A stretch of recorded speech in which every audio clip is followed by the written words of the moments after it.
Arantzazuko biltzarraren 17. Euskaltzaindiaren 17. biltzarraren azken eguna dugu. Nik esango nuke, egunotan hemen bizi izan duguna, entzun izan duguna, ikasi izan duguna, horren balantze egiteko garaia izango dugu Euskaltzaindian. Nik gaur ausartuko naiz balantze txiki bat egitea, labur bat, eta zuei azaltzea, zein den Euskaltzaindiak hurrengo urtetarako duen bide horria. Bide horria, bide batez esan dezadan, orain dela urte bete eta erdi hasi ginen moldatzen, bestea beste zuzendaritza berria hautatua izan zenean, eta zuzendaritza berriak barne jardunalditan bere programa aurkeztu zuenean. Beraz, gauza berririk, esango espadut ere, gauza batzuk bai, bide horretatik komeni da gizarteratzea eta komeni da zuen aurrean, hain zuzen ere, azaltzea. Baten batek galdetu dezake, eta gaur esan behar duzun horren titulua edo zein izango litzateke. Nik iparraldeko ark idatzi zuen bezalaxe, esango nuke orain arte egindakoari buruz.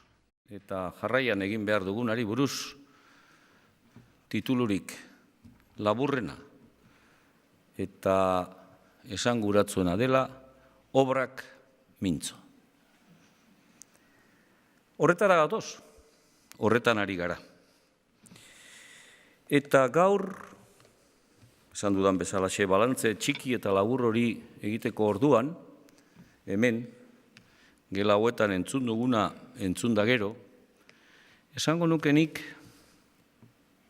labur bilduz, halako osagai batzuk argi agertzen direla Euskaltzaindiarentzat. Argi agertzen da menderdi geroago, Euskara batuaren ideia, estandarizazioaren bidea, onarpen sozial zabala eta alderdi politikoa ikenduko diot, eta zibila lortu duela. Onetzia izan da. Beraz, eta onespen horretatik abiatuta,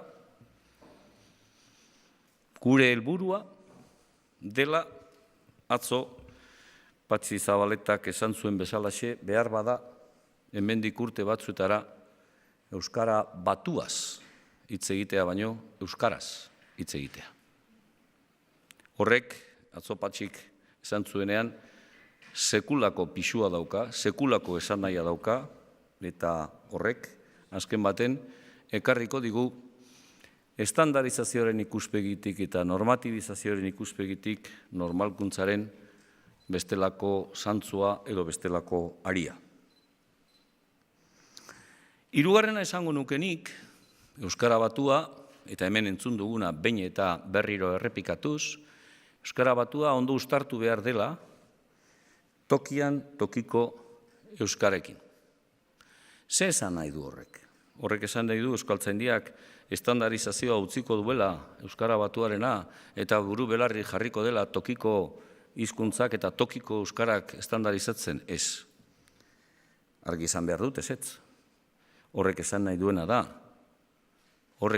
duena da, premia komunikatiboen izenean, Euskaltzaindiak behar bada, ikasi behar duela, ikasi behar dugula guztion artean, Euskara batu hori, deitzen dugun batu hori, eta tokian tokikoa egoki uztartzen, egoki estekatzen, lotzen. Azken baten, hiztun bakotxak, bereak balira bezalaxe, ikus ditzan alde batetik tokian tokikoa eta Euskara batua bera. Laugarrena esango nukenik, gizarteak ozen, argi esan digula, premia batzuk dituela, eta premia horiei akademiak erantzun bat eman behar diela. Ez erantzun luze bat, atkalendaz grekaz, espada bere alako erantzuna. Eta bere alako erantzun hori ematea eskatzen dio Euskaltzaindiari, hori ere nik uste garbi dagoela, baliabideak jartzea, erantzun horiek ahalik eta modurik egokienean, zabalenean, emateko. Oraindik ez dut eskatu diru laguntza gehiago.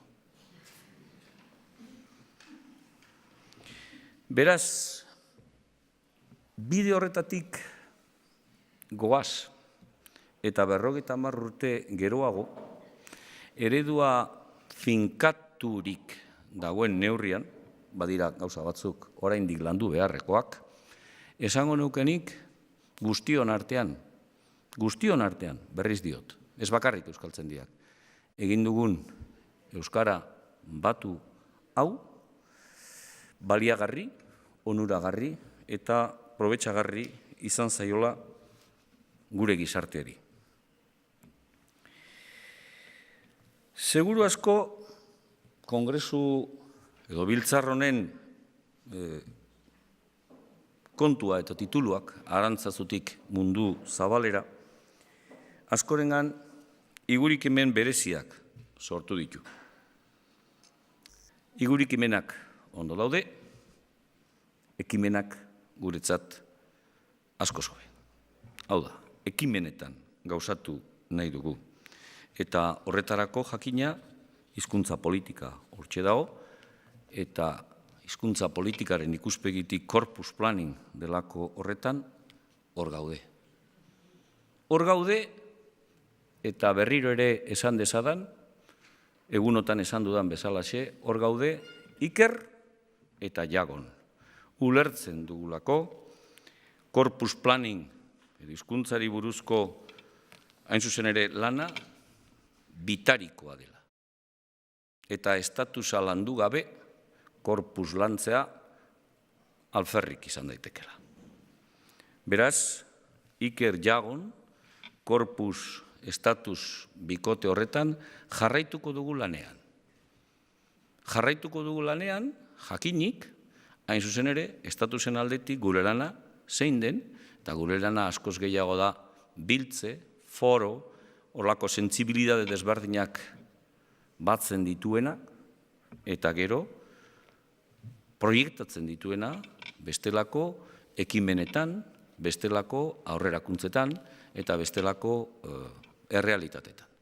Behin eta berriro ari gara lantzen Euskal Herria osoan eta Euskararen esparru osoan, euskalgintzaren ari diren eragilekin, hitzarmenen bidez, lortzeko behar bada ofizialtasuna eta ofiziala ez den lekuetan, ofizialtasunaren lehen zantzuak moldatzea eta ontzea.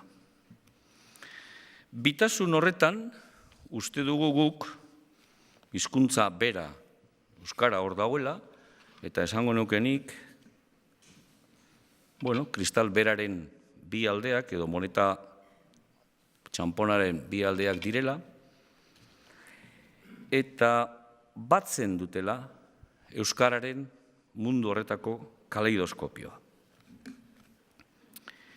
Egin dezadan orain jauzi txiki bat, eta irakur dezadan Aita Bilasante zenaren testua.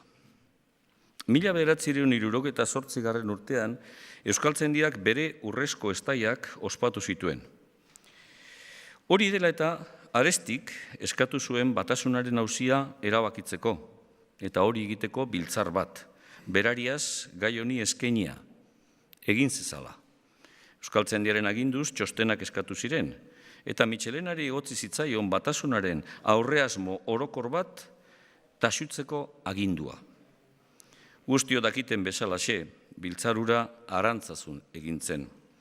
Eztabaida zaratatzuak egon ziren, batez ere ortografian H onartzeari buruz. Euskaltzaindiak erabaki zuen begionez ikusiko zuela letra hori euskal ortografia arruntean sarrera ematea. Istiluak istilu, 10 urte geroago, 1978an, Bergaran bildu zen beste biltzar bat, 10 urteko balantze hori egin ahal izateko. Dena den, Dena den, eta hortik nik esango nukenik, gaur egunean batua ezagutzen dugun hori, hortik bideratu zela. Hortaz, nik esango nuke, bigarren aldi honetan, Euskaltzaindiak aurreko aldi batean, gerra aurreko aldian, Euskara batuaren edo Euskararen estandarizazio pauso garrantzitsuak eman zituelako, zoritxarrez gerra zibilak zapustu eta ondatu zituenak. Nik esango nuke, orduko hartan, orain dela 50 urteko espiritua berra hartuz, ordu hartan, diot, Euskararen batasuna, euskalkien artekoa, nahitaezkoa ikusten zela, Euskararen bizi iraupenerako Euskara bera debekatuta eta kolokan baitzegoen. Batasun horrek zekarren apustu jakina, Euskararen euskalkien arteko osagai desberdinak hartzeko eta 3 alor nagusietan lan egiteko. Ortografia, hiztegia eta gramatika. Estandarizazioaren teoria orokorrean agertzen diren eremu jakinak. Corpus planning horren barruan. Eta baita ere, batasunaren subjektua, eragilea, egilea, akademia zela. Hala egintzen, eta nik esango nuke, 50 urte geroago, dinamika horrek ekarri zuena, lehen esan dudan bezalaxe, onuragarri eta probetxagarri izan zaiola euskal gizarteari. Dena den 50 urte horietan bestelako dinamikak ere agertu dira. Behar bada euskara batua euskalkien arteko dinamika hori gaur itxura aldatu da. Behar bada bestelako dinamikak ere agertu dira euskara batuaren arrimutan eta euskara batuaren hildotik.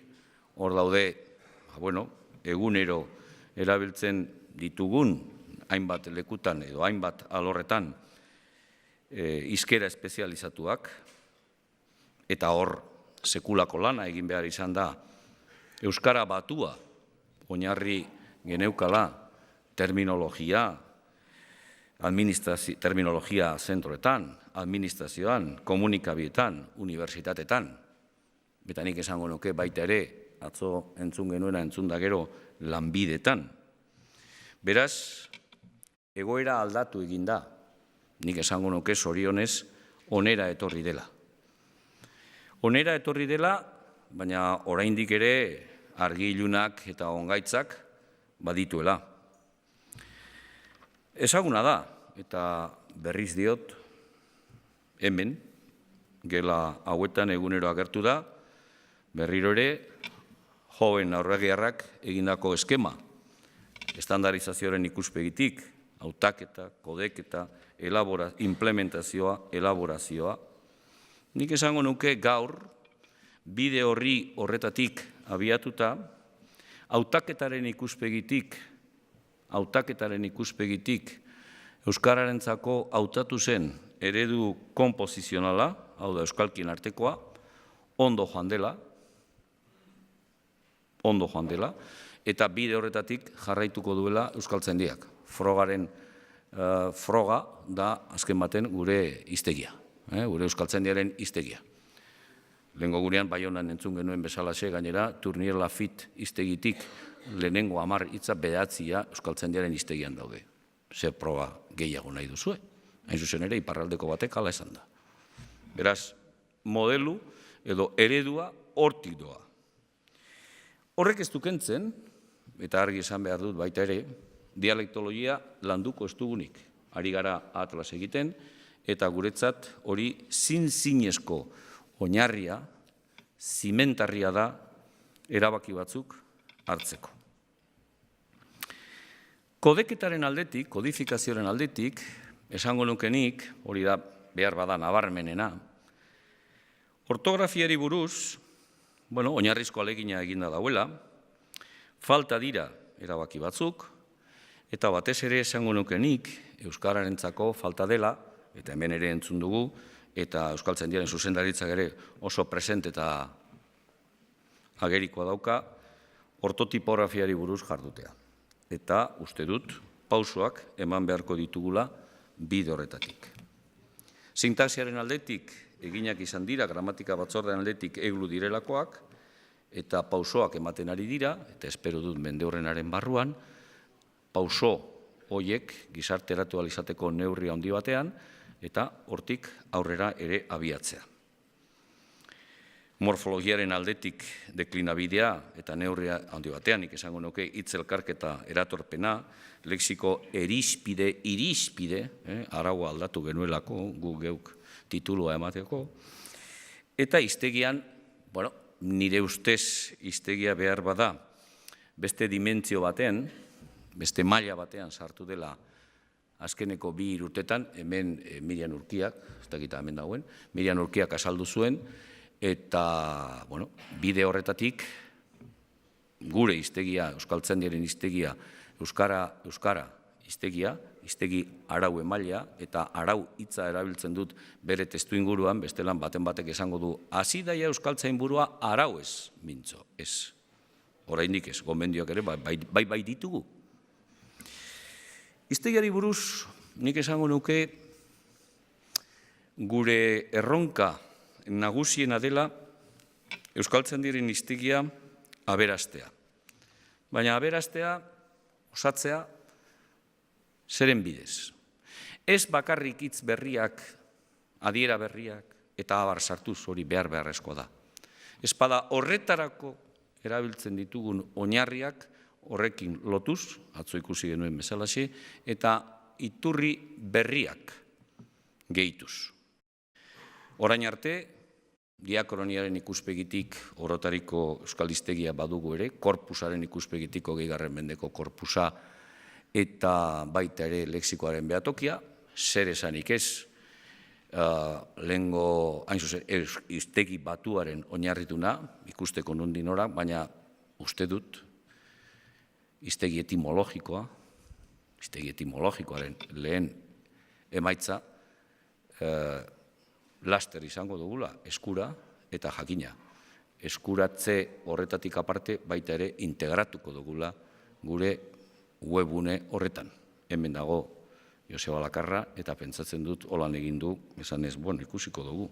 Nik uste dut esateateako holan gizartearen aurrean esaten baldin badiot indar gehiago egiten dio dela. Bakizu, nik baliatu behar ditut aukera guztiak. Nire ustez, hiztegiaren aldetik gauza gehiagorik esaterik ez dago, 6 hilabetetik 6 hilabetera han etortzen gara, bakizu, gure 9 urrenak arantzatzun gaudela egiten dugu, hiztegiko 9 urrenak, eta, aurrera bagoazela. Iakina. Horrekin batera, esan nahi dut, eta oso argi esan nahi dut, euskaltzaindiak ez diola uko egiten lexikografia espezializatuari. Ez naiz hasiko bereizten lexikografia espezializatua eta terminologia. Hortaz hitz egin dezakegu, luze eta zabal. Horti datoz, atzo entzun genuen bezala, lehenengo egunen entzun genuen bezalaxe, matematika, fisika, astronomia, juridiko parlamentarioa, eta abar. Daukagun egoera daukagulako, eta hiztegi juridiko parlamentario izan da sekulako aukera, guztiok batera lan egin ahal izateko, guztiontzat, helburu lexikografiko interesgarri eta onuragarri baten mesederako eta alderako. Onomastika eta exonimia. Zuetariko batzuk dagoeneko pentsatu dute, abai, Pertsiako erregen euskal izenak jakin bakizkigu, baina behar bada beizamaren mikrotoponimia ez dugu egin. Lasai.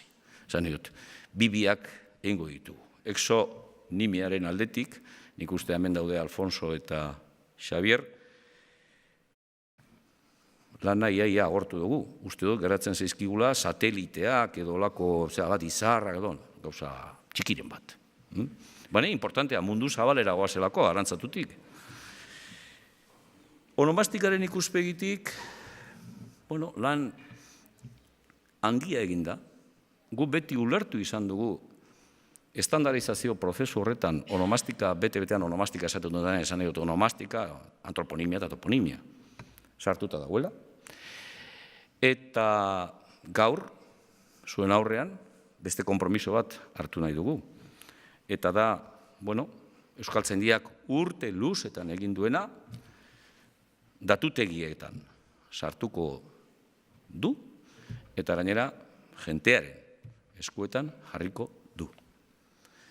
Baditugu bi programa, bata da EODA, zen ere Euskal Herri oso hartzen duena korpus onomastikoa, garrantzi handikoa, eta gero Gasteizko toponimia, Gasteizko dakizuen udal termino zabala dela, eta Gasteizko toponimia aurrera tomotan ari dira, gure erronka da tomotan agertzen den hori, lehen esan dudan bezalaxe, jentearen erabiltzailearen eskura jartzea. Fonetika eta fonologiaren aldetik behar bada, hor baditugu oraindik pausu batzuk emateko premia, behar bada kontu delikatua da, horretan horrenbesteko konpromisorik ez nuke hartuko, baina bai esango nuke gogoan dugula. Baina bada horrekin batera, kodeketarekin batera, bestelako konpromisoa Euskaltzaindiarena. Eta da, kodeketa hori zabaltzea, zabalkundea. Garai batean, gure arauak eta gure kontuak agertzen ziren, eta agertzen dira, egun ere, euskara agerkarian. Guk aldizkaririk ez daukagu agerkaria baino. Eta zeraitik, Euskaltzaindiaren lana, azken baten alde batetik izan daiteke ikerketa lana, baina gero horretaz aparte da hemengo bizitza, akademia baten bizitzari buruzko lana eta testigantzak, aktak eta abar hor agertzen dira. Beraz, agerkaria alboan utzi gabe, argi daukagu webgune dela behar bada gure lan tresnarik indartsuena, atzo ikusi genuen, sare sozialetan, azkeneko 2 urtetan, nik esango nuke egundoko aleginak egiten ari garela, gurea zabaltzeko, eta hirugarrena, hor ere konpromiso hartzen dut, zuetariko batzuk, eta gainera hemen entzundu izan dugu, fundeu antzeko zerbait eskatu diote Euskaltzaindiari. Euskaltzaindiak badu olako gauza bat, baina hori bizkortu, areagotu eta gizarteratuago jarri behar dugu. Horren izena da, Jagonet, eta uste dut hori izan dudanean, Paskual Rekaldek gora begira jarri dela. Beraz, hoiek baditugu gogoan, hoiek baditugu obrak mintzo horretan.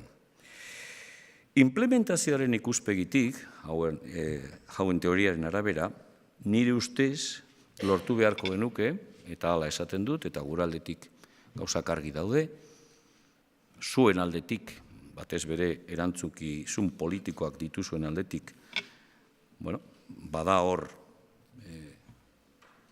zea batzuk komentatzeko, gure aldetik esate bateako onomastika eta toponimian lurralde, euskararen lurralde desberdinetan, zinezko konpromisoa daukazuela lan egiteko, egia da eskabide asko egiten zaiola Euskaltzaindiari, baina egia da baita ere Euskaltzaindia, baldin eta euskararen aholku maila ofiziala baldin bada, horri erantzun bat eman behar diola. Nik esango nuke beste bide batetik, eta lehen rebindikatu dudan moduan lexikografia espezializatua, nik uste dut hobeto austartu inberko dukela lexikografia espezializatua eta terminologiaren mundua, desberdina baitira, eta neurri batean batera datozenak, baina nire ustez guztion onerako izango litzateke. Badira beste aukera batzuk, baita ere implementazioaren ikuspegitik, ala nola esate bateako, egin genuen aiztegi juridiko parlamentarioen ikuspegitik, hau da, espada posible, antolakuntza juridiko Euskal Herriaren antolakuntza juridiko administratiboa anitza baita, espada posible bide horretatik, egin dezagun guztiontzat erkide den erakunde baten bidez. Inori, hain zuzen ere, ezer inolako kalterik egin gabe eta inor beheratu gabe. Guztio bai gara, partaide eta guztio bai dugu, hizkuntza bera eta hizkuntza horren aintzinamenduan implikatuta gauden neurrian. Elaborazioaren ikuspegitik, bai, euskara batua egiten ari gara, hiztegiak egiten ditugu, behar bada gramatikak egiten ditugu, bestelakoak egiten ditugu, baina non geratzen da estilistika, non geratzen da pragmatika, non geratzen da diskursoa. Hemen ere, gauza batzuk entzun dira horri buruz. Behar bada hor akademia sartzea ez dakit noraino izan daiteken, bere garaian Pello Esnali esker bi argitalpen egin genituen, batez bere estrategia diskursibo horren inguruan, hor araua baino nik uste, gauza beste budu batean daudela. Prosa eredu eskatzen zaigu, eta guk esaten dugu, prosa eredu hori sortzeko eta sartzeko behar dugu lehenago beste osage batzuk izatea. Eta prosa eredu horretara iritsiko gara, baina prosa eredu hori bakotxak bere aldetik egite maldin badu ere hor dago mundua. Zer egin dugu? Atzoa aurkeztu genuena, Euskara Batuaren Eskuliburua. Eta zer da Euskara Batuaren Eskuliburua? Arau gehiago ez. Dira 50 urtetan euskaltzaindiak bildu duen korpus hori arau, gomendio, irizpen, onespen eta abar modu didaktiko eta erakargarri batean, jendearen eskuetan jartzea. Zalantza baitira gizartean eta normala da, premia komunikatiboak gero eta handiago dira, zabalagoa dira, inguruan ditugun bi hizkuntzak, gaztelania eta frantsesa oso, zer hori, hizkuntza handiak eta indartsuak dira. Horrelako problemarik ez daukatena, baina guk horrelako problemak ditugu eta horri akademia berari dagokion neurrian erantzun bat eman behar dio, eta erantzun, nire ustez, egokia. Beste gauza bada, gu bintzet aleginak ingo ditugu, lortuko dugun ja beste historia bada. Beraz, nik uste, bide horretatik, eta korpusari egin izan baldin badut ere, argi esan behar dut, estatusa inondik ere ez dugula ez baztertu, ez ahaztu, bestea beste, urtarrilean, Iruñan izango dugulako aukera, egun bat eta erdiz estatusari buruz jarduteko euskaltzaindiaren eskutik. Eta pentsatzen dugu gainera, beharrezkoa dela. Guk badakigu jakin akademiak hizkuntza politika egiteko zer hori kompetentziarik ez daukala estatus planning zorionez, demokrazia batean bizi garela, eta orduan hor parlamentuak eta abar badaukate horretarako ahalmena eta abar. Baina guk nahi duguna izan, behar bada Euskal Herri osoan eta Euskararen lurralde guztietan eta hor dauden euskalgintzaren eraginekin bat egitea eta batez bere foroa, batez bere jardunaldiak, batez ere argitalpenak, batez ere euskaltzaindia erakunde gisa bertakoa, hemengoekin, hangoekin, nafarrekin eta abar hitzarmen horietara iristea lan egiteko, lehen esan dudan bezalaxe, euskararen aurrerakuntzan. Etorkizuna. Nik uste gutxi gora bera, zirriborratu egin dudala, zer dugun etorkizun. Beste historia bat da, etorkizun horretara nola lan egin behar dugun. Nik uste gehienok badakizuela, eta ez dakitenak, behar bada eta gaur lehenengo zentzuten dutenak, guk betidanik izan dugu batzorde, zerbitzu eta lantalde horiekin batera, azkeneko 8, nik esango nuke, zuzendaritza, azkeneko zuzendaritzetan, biru zuzendaritzetan, guk aldeztu izan duguna, izan da egitasmo propioak egitea. Eta hala esango dut, egitasmo propioak, eta esango nuke euskararen lurralde guztiak hartzen dituztenak. Egitasmo propioak uste dugulako euskararen lurraldeak bat direla, Euskal Herria izena erabiliko dut, eta programa hoien bitartez eta egitasmo propio hoien bitartez lortzen dugula eremu osorako hain zuzen bere emaitza esanguratsuak eta garrantzitsuak. Ez ditut aipatuko, atlas aipatu dut lehen, zer hori, beste bat aipatu dezakedana da euskararen historia soziala, eta besterik ez dut aipatuko, ze bestelan programa horietan dabiltzanak esango diate, ez duzu aipatu gure programa, bale? Beraz, lanean ari gara. Lanean, eta jakina, lanean molde berri horretan ari garela, gure ustez, lan hori abiarazteko irizpide batzuk jarri ditugula, eta irizpide horiek lehengo gunean ere esan nuen, gaur modu laburren esango dut, batetik, euskararen lurraldetasuna guretzat uka ezina da, nazioartekotasuna eta diaspora barne, bigarrena, zerbitzua ematea, eta zerbitzua ematea ulertzen dugu modu horretan, gauzak errastuz edo jentearen eskutan edo eskura jarriz, lana gizarteratu beharra daukagula, eta ari gara, euskaltzaindiaren erreferentzialtasuna ez dugula galdu behar, eta hau ondo ulertu dezagun guztiok, erreferentzialtasuna esaten dudanean ez naiz ari prodomo, hau da, euskaltzaindia goraltzeko bakarrik, ez, ulertzen espaldin badugu euskaltzaindia guztiok, euskaldun guztiok, gure buruari eman diogun erakundea dela, jai daukagu eta guztion artean egiten espaldin badugu, nor dagoen zuzendaritzan edo nor den euskaltzain osoa gora bera, berdintzait, baina erakunde honek 100 urte bete ditu, erakunde honek erakundetzearen aldetik, euskara bera erakundetzearen aldetik aldi gozoagok, aldi latzagoa pasatu ditu, baina guztion erakundea izan behar da. Lanaren zientifikotasuna dudarik gabe, hala egiten dugulako. Akademikotasuna, zergaitik, hain zuzen ere, denbora aurrera doalako, aldiak desberdinak izaten direlako, eta behar bada euskaltzaindiaren estatutuak edo euskaltzaindiaren barne funtzionamiento ezin daitek izan, orain 50 urte zen modukoa. Eta horretan ere gogo eta puntua daukagu eta nik uste emaitzak ikusteko modua izango dugula luze baino lehen. Eta ikusgarritasuna. Ikusgarritasuna eta hor ari gara batez ere jenteak ezagutu dezan zer egiten dugun eta importantena zertarako egiten dugun. Beraz, hitz bitan esateko. Guk zer nahi dugu? Eta gu diot momentu honetan erantzukizunak ditugunak horretan.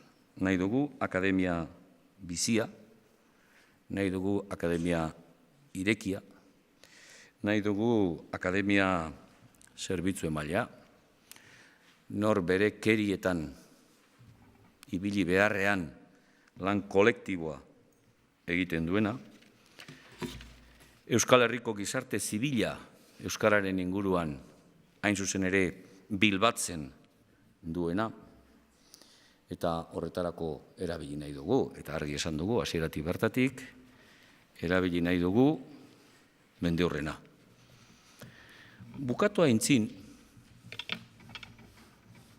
irakurri nahi dizuet testu bat, orain dela 101 urte idatzi zena. Ez, 100 urte. Akademia oraindik sortu gabe zegoela. Lehengo gunean Mikel Zalbidek aipatu zuen Koldo Elizaldek, guztiok ezagutzen dugu, edo bentzeten entzuna dugu. Hona hemen Koldo Elizaldek, La lucha por el idioma, bere liburtxoan esaten zuena. Cierto que podemos y debemos depurar el idioma despojándole de sus agregados parasitarios, limpiándolo de las capas de moho producidas por el secular desuso literario. Cierto que podemos y debemos restaurar lógicamente y con sujeción al genio de la lengua los mecanismos idiomáticos, los que se hubieran perdido, y activar el brote de los gérmenes vivos que aún contenga. Pero en todo esto hay un límite prudencial que no debe traspasarse. No sea que con los agregados parasitarios arranquemos miembros propios del idioma, no sea que ciertas supuestas restauraciones nos lleven a alterar la estructura íntima del idioma o a detenerlo en el ciclo de su evolución natural. Todas estas contingencias y peligros deben movernos más y más a consagrar los elementos dispersos, a reunir los esfuerzos individuales, porque, como se ve, son ya muchos e importantes los puntos sobre los cuales debe recaer inmediatamente algún acuerdo, algún convenio, alguna inteligencia. Y supongo que en este instante, gaur hemen gertatzen den bezalaxe, asomará a los labios de todos vosotros la palabra academia, como designativa de la institución destinada a realizar esa necesaria congregación, esa precisa coordinación de labores. Acepto la palabra, con tal de que no evoque la idea de un dormitorio de siestas de la alta burguesía intelectual, que entretiene a sus socios en poner y quitar acentitos sobre las vocales, proposiciones y en otras cosillas de la misma trascendencia. La corporación que nosotros necesitamos es cosa muy distinta de eso. Es algo cuya acción eficaz y vivificante se deje sentir desde el primer momento. Nik hori izan nahi nuen, azken baten euskaltzaindia hori nahi dugula, bizia, irekia eta herriarekin batera eta gizartearekin batera lan egiten duena. Hasieran, behar bada baten bat harritu egin da, eskerrik ez dut eman, oraintxe emango dizkizuet eskerrak. Batetik, parte hartu duzuen guztioi, euskaltzain agintariei, gaur ona etorri zareten erakunde, guztiok ezagutzen duzuelako euskaltzaindia, eta guztiok dakizuelako gurean ateak irekita daudela. Guztiok, neurri handi batean, lan egiten dugulako euskararen alde eta euskararen mesederako. Eta guztiok, nire ustez, bat gatozelako, Beñola Mikel Zaratek esan zuen, arekin hau da, dakigunetik ez dakigunera goazela. Nik hori bihurtuko nuke, eta esango nuke, hain zuzen ere, Beñolako diglosiatik gaurko euskararen gobernantzara joan behar dugula. Hasi naiz, obrak mintzo eskatzen. Bukatzen dut, obrak mintzo berriro ere eskatzen. Eta obrak mintzo hori gauzatzeko, hain zuzen ere, orain dela 100 urte, asmatu zen lelo berbera gogorarazten, ekin eta jarrai. Eta bukatu baino lehenago, hor goian dauden interpretei eskerrak ematen. Zuek ere bai, ekin eta jarrai. Mila esker.